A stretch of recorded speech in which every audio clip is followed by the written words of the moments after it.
അസമിലെ ഗുവാഹട്ടിയിൽ നടന്ന 19ാമത് GFI ദേശീയ ഗ്രാപ്ലിംഗ് ചാമ്പ്യൻഷിപ്പിൽ കേരളത്തിന് അഭിമാനമായി മാറിയ കല്യാണി അജയനെ പുല്ലൂറ്റ് ഇൻഡിപെൻഡൻസ് ക്ലബിന്റെ നേതൃത്വത്തിൽ അനുമോദിച്ചു. 2 സ്വർണ്ണ മെഡലുകൾ നേടി മികച്ച പ്രകടനം കാഴ്ചവെച്ച താരത്തെയാണ് ചടങ്ങിൽ ആദരിച്ചത്.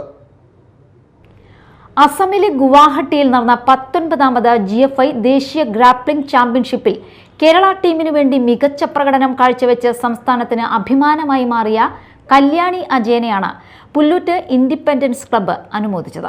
2 ഇനങ്ങളിൽ കേരളത്തിനായി സ്വർണം നേടിയ കല്യാണി അജയനെ ചടങ്ങ് ഉദ്ഘാടനം ചെയ്ത യുവജനക്ഷേമ കായിക വകുപ്പ് മന്ത്രി OJ ജനീഷ് പൊന്നാടയണിയിച്ച് മെമന്റോ നൽകി ആദരിച്ചു.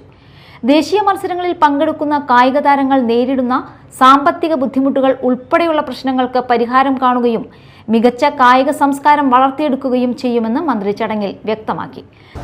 ഇൻഡിപെൻഡൻസ് ക്ലബ്ബ് ഞാൻ 2007 മുതൽ KSU പ്രവർത്തനത്തിൻ്റെയൊക്കെ ഭാഗമായിട്ട് ക്രിക്കറ്റും കോളേജൊക്കെ വരുന്ന സമയം മുതൽ അറിയുന്ന ആളുകളാണ്. ഇൻഡിപെൻഡൻസ് ക്ലബ്ബും ഈ ക്ലബിൻ്റെ ഭാഗമായിരുന്നു എനിക്ക് നൽകി നടത്തുന്ന സഹപ്രവർത്തകർ. കുറേയേറെ കാലത്തിന് ശേഷമാണ് പിന്നെ വീണ്ടും ഇവിടെ കൊടുങ്ങല്ലൂരിൽ ഈ തെരഞ്ഞെടുപ്പിൻ്റെ സമയത്തൊക്കെ വരാനും വീണ്ടും ഈ പറഞ്ഞ മത്സരത്തിൽ ഇടപെടാനുള്ള അവസരം. Pullut VK Rajan memorial high school ground എത്രയും പെട്ടെന്ന് പുനർനിർമ്മിച്ച് പ്രദേശത്തെ കായിക പ്രേമികൾക്ക് നീതി ലഭ്യമാക്കുമെന്നും മന്ത്രി ഉറപ്പു നൽകി. ഈ പ്രഖ്യാപനം സദസ്സ് കയ്യടികളോടെ സ്വീകരിച്ചു.